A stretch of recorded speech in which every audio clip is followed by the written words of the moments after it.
Hello friends, welcome to GATE IES Achiever channel.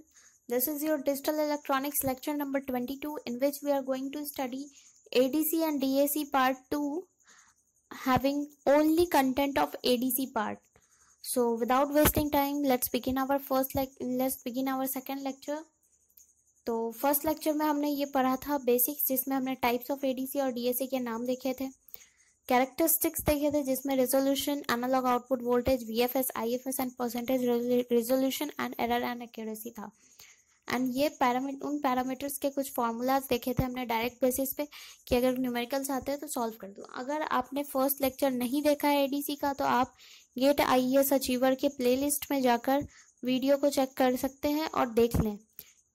Next है हमारा ADC का counter type, जो हमने 4 टाइप्स दिया था। एडीसी का 4 टाइप्स होता है, counter type, SAR type, flash type and dual slope integrating type.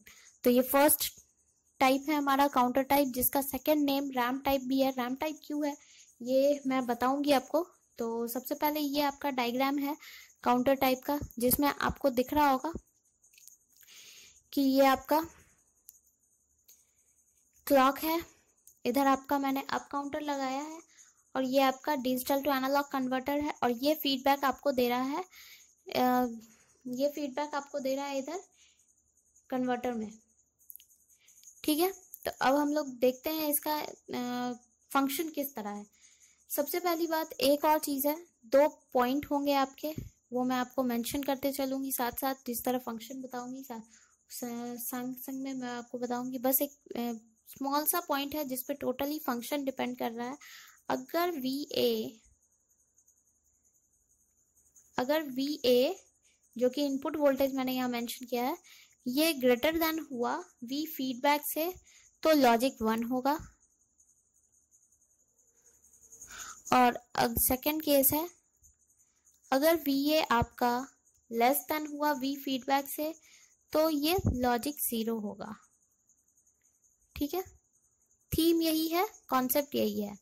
तो किस तरह है वो हम लोग देखते हैं। सबसे पहले सपोज करते हैं अप काउंटर आपका इनिशियली 0 लेके चल रहा है। जैसे ही अप काउंटर आपका इनिशियली 0 होगा, इट मीन्स ये बाइनरी डेटा भी 0 जाएगा। तो यहाँ पे जो आपका वोल्टेज होगा V फीडबैक, ये भी 0 वोल्ट होगा। सपोज अभी फर्स्ट इनिशियली मैं स्टार्ट कर रही हूँ, तो ये 0 वोल्ट है, यहाँ पे आया 0 वोल्ट। और V फीडबैक सपोज मैंने लिया है 2 वोल्ट मैंने लिया है V फीडबैक। तो अब ये 2 और 0, तो यहाँ आपको पता चल रहा होगा कि ये फर्स्ट केस है, यहाँ पे VA मेरा ग्रेटर देन है V फीडबैक से। तो ये क्लॉक को क्या करेगा, यहाँ से 1 करेगा एंड गेट पे, और क्लॉक तो एनी टाइम 1 होगा ही, तो ये हाई होगा एंड देन अप काउंटर आपका इंक्रीज हो जाएगा 1 से। ठीक है, पहले 0 था इनिशियली, एक स्टेप इंक्रीज कर जाएगा 1 से। नाउ V फीडबैक आपका क्या हो गया, 1 वोल्ट। तो अब ये 0 वोल्ट से चेंज हो गया क्या, 1 वोल्ट, और अगेन आपका ये 2 वोल्ट है VA। तो फिर से ये फर्स्ट केस को कंसीडर कर रहा है जहाँ पे VA greater than V feedback है। तो आपको क्या मिलेगा, लॉजिक 1 मिलेगा। तो ये एंड गेट का आउटपुट क्या आएगा, 1 आएगा। देन अगेन अप काउंटर आपका 1 इंक्रीमेंट होगा, तो ये this will be 2। One thing more, suppose ये हम 2 नहीं 2.1 वोल्ट लेते हैं। कारण ये है कि जब ये कंपेयर करता है ना, तो इन एनालॉग वोल्टेज आपका पता है कि स्लाइटली अप डाउन होता ही है। ठीक है, और डिजिटल में आपके एग्जैक्ट वैल्यू आ जाएंगे। तो ये 2 वोल्ट, अब ये 2 वोल्ट आपका V फीडबैक बन जाएगा। अब हम कंपेयर जब करेंगे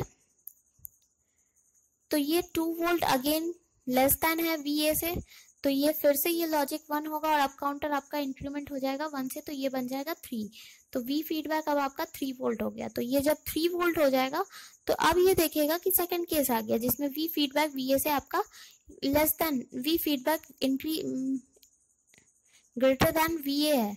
ठीक है, तो जब ये ग्रेटर देन है तो लॉजिक क्या मिलेगा, 0 मिलेगा। जैसे ही ये लॉजिक 0 मिलेगा, तो ये एंड गेट का आउटपुट 0 होगा और अगेन ये क्या होगा, आपका रीसेट हो जाएगा अप काउंटर। ठीक है, तो इस तरह फंक्शन है,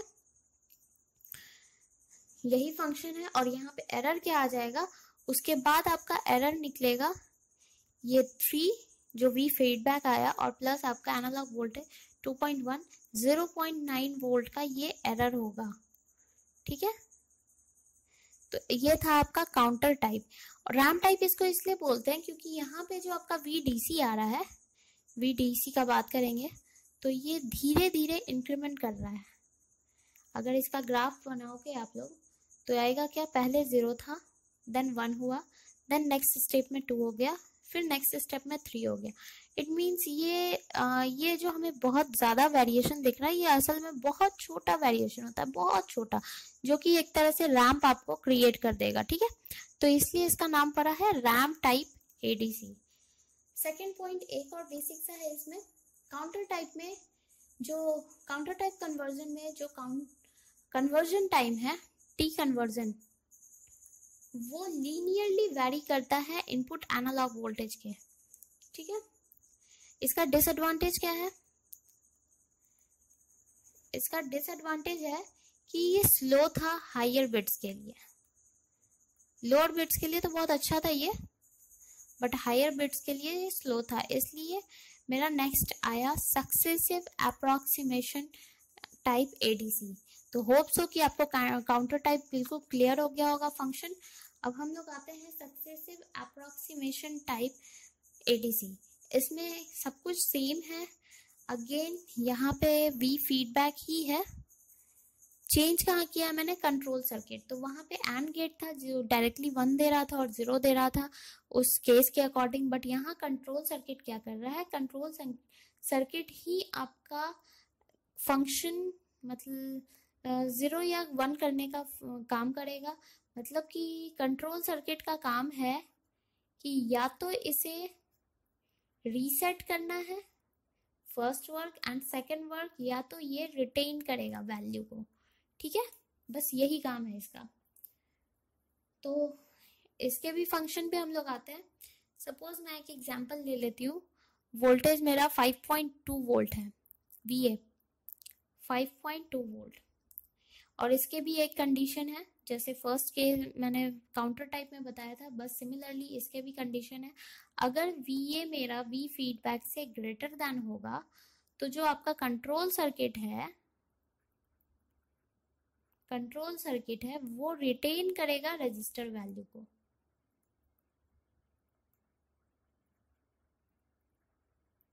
एज इट इज। ठीक है, और सेकंड केस क्या है, अगर VA less than V feedback है तो फिर कंट्रोल सर्किट रीसेट करेगा सिर्फ एक बिट को।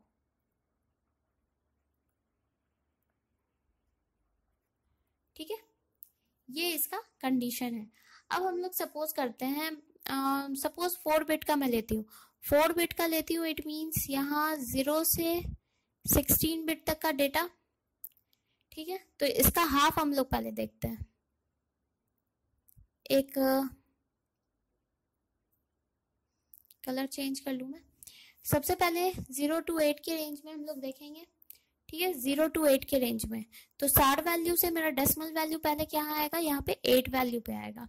ठीक है, तो 8 पे जैसे ही आएगा तो हम फिर कंपेयर करेंगे VA को V फीडबैक से। तो V फीडबैक मेरा less than VA is less than V feedback है, तो कंट्रोल सर्किट क्या करेगा, रीसेट करेगा। मतलब सार की वैल्यू मैं यहाँ लिखती हूँ, जैसे ही ये 8 वोल्ट होना था, इट मीन सार का वैल्यू ये होगा। बट कंडीशन क्या आया, केस 2 वाला आ गया, जिसमें कंट्रोल सर्किट क्या करेगा, रीसेट करेगा ओनली 1 बिट जो करेंटली यूज हुआ। तो करेंटली यूज मेरा ये 1 हुआ है, उसको रीसेट करेगा। इट मीन्स ये वैल्यू क्या हो जाएगा, 0 0 0।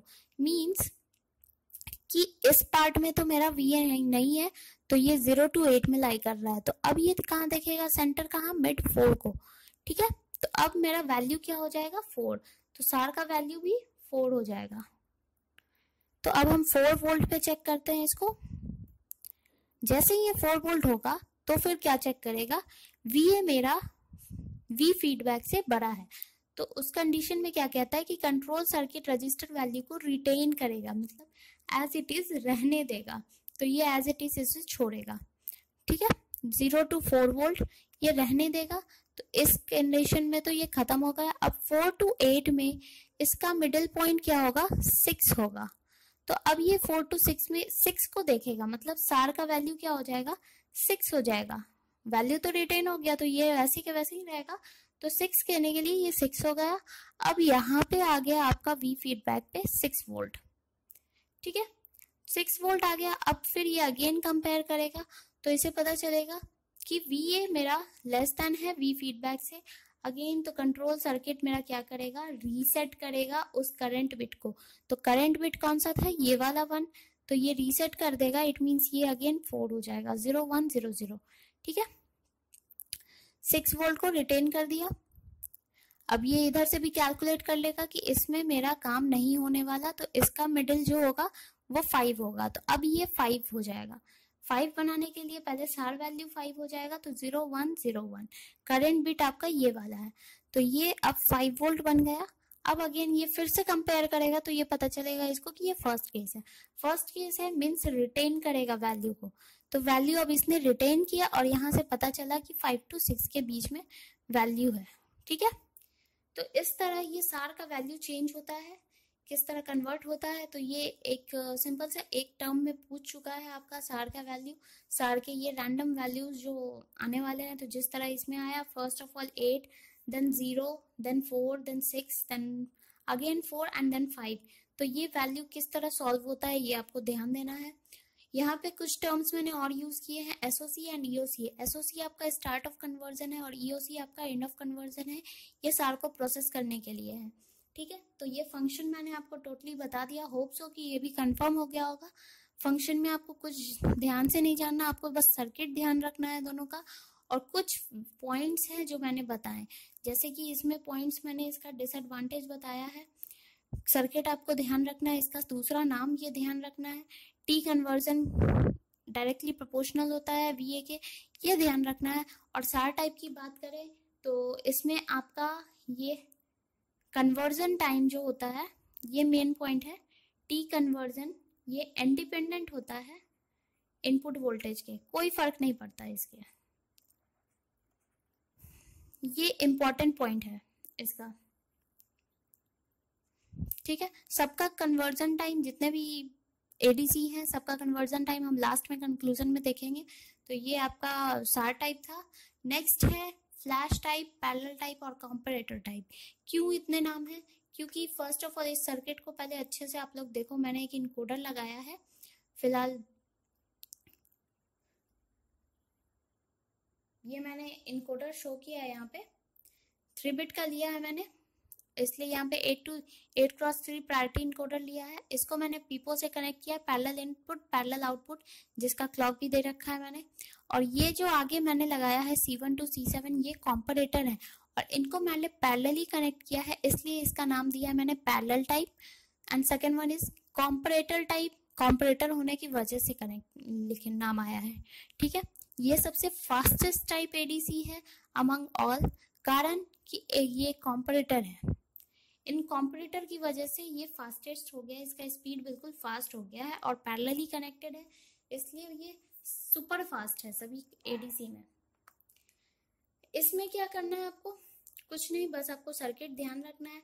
कुछ टिप्स है, कुछ पॉइंट है, फॉर्मूले हैं, वो आपको ध्यान रखना है बस। तो वो फॉर्मूले मैं आपको बता देती हूँ। प्रायोरिटी इनकोडर कौन सा यूज होगा, 2 to the power n cross n priority encoder use होगा। n क्या है, number of bits. Second thing, comparator कितने यूज होंगे, मिनिमम नंबर ऑफ कॉम्परेटर जो है वो यूज होने वाले हैं इस फॉर्मूले पर, 2 to the power n minus 1। Suppose ये 3 बिट का था, तो 2 to the power 3 is 8 minus 1, 7 comparator मैंने यहाँ यूज किए हैं। रेसिस्टर की बात करें जो यहाँ R कनेक्टेड है, वो कितने होंगे, उसका फॉर्मूला है 2 to the power n। यहाँ पे 3 बिट का ये है, तो 2 to the power 3, यहाँ आप क्या काउंट करोगे तो 8 रेसिस्टर्स होंगे कनेक्टेड। और एक और पॉइंट है इसका, रिजोल्यूशन अगर इसकी बात करें या फिर स्टेप साइज की बात करें, तो उसका फॉर्मूला होता है इस वाले एडीसी में VR/2 का पावर n। ये डायरेक्ट फॉर्मूला है, कहीं इधर उधर दूसरे फॉर्मूले पे नहीं जाना, ठीक है। तो ये फास्टेस्ट अमंग ऑल है,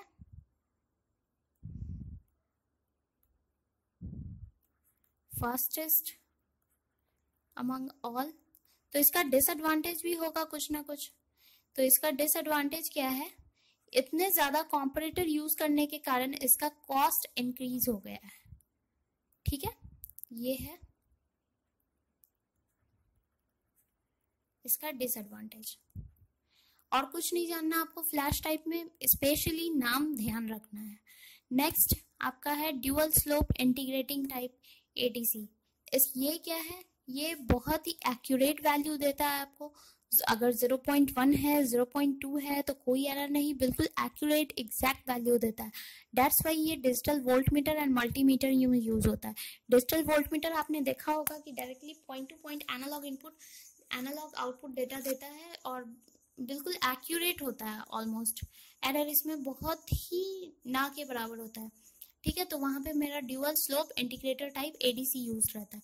बट इतना एक्यूरेसी के पीछे इसका डिसएडवांटेज सिर्फ ये है कि ये स्लोएस्ट एडीसी है अमंग ऑल। एन बिट के लिए ये कन्वर्जन टाइम है 2 to the power n+1। वो चारों एडीसी के लिए हम लोग लास्ट में कंक्लूजन में मैंने आपको दे रखा है, मैं बता दूंगी आपको। ठीक है, ये है आपका डुअल स्लोप इंटीग्रेटिंग टाइप का सर्किट डायग्राम। इसको आपको जानने की जरूरत नहीं है, इस पे बेस्ड कोई क्वेश्चन नहीं आते, बट स्टिल मैंने बना डायग्राम सर्किट आपको बना के दिखा दिया है। ये है फाइनल कंक्लूजन, जिसमें काउंटर टाइप के नंबर ऑफ क्लॉक पल्स कितने होंगे 2 to the power n-1। Conversion time के लिए इसी नंबर ऑफ क्लॉक को टी क्लॉक से मल्टीप्लाई कर दोगे तो वो कन्वर्जन टाइम आ जाएगा। शार्ट टाइप के लिए आपके n number of clock pulse चाहिए और फ्लैश टाइप आपको 1 क्लॉक पल्स चाहिए। डुअल स्लोप के लिए 2 to the power n+1 चाहिए। तो यही आप इसी को कंपेयर करोगे तो आपको पता चलेगा सबसे फास्टेस्ट यहाँ फ्लैश टाइप है, क्योंकि इसे बस 1 क्लॉक पल्स में ये आपको आउटपुट देगा। उसके बाद आपका सार टाइप है जो कि जिसको सिर्फ n number of clock pulse चाहिए। देन काउंटर टाइप और the last one is dual slope integrating type. ठीक है, तो ये था आपका एडीसी का कुछ पॉइंट एंड कुछ बेसिक्स। आपको एडीसी में बस इतना ही जानना था। रेस्ट आपका थर्ड लेक्चर में आपका डीएसी आएगा, वो आपको पढ़ना है, जिसमें आपके 2 टाइप्स होंगे, उनके बारे में आपको पढ़ना है और कुछ नहीं। आपका यहाँ से एडीसी डीएसी ओवर हो जाएगा। अगर आपने लास्ट लेक्चर नहीं लिया है बेसिक्स के तो वो लेक्चर ले लीजिए प्लेलिस्ट में जाकर। वीडियो अच्छा लगे तो लाइक कर देना, शेयर कर देना अपने दोस्तों के साथ। कोई इशू हो तो आप कमेंट करके बता सकते हो। रेस्ट चैनल को लाइक एंड सब्सक्राइब कर देना। अभी के लिए थैंक यू और नेक्स्ट लेक्चर का वेट करें जिसमें मैं डीएसी आपको कंप्लीट कर दूंगी।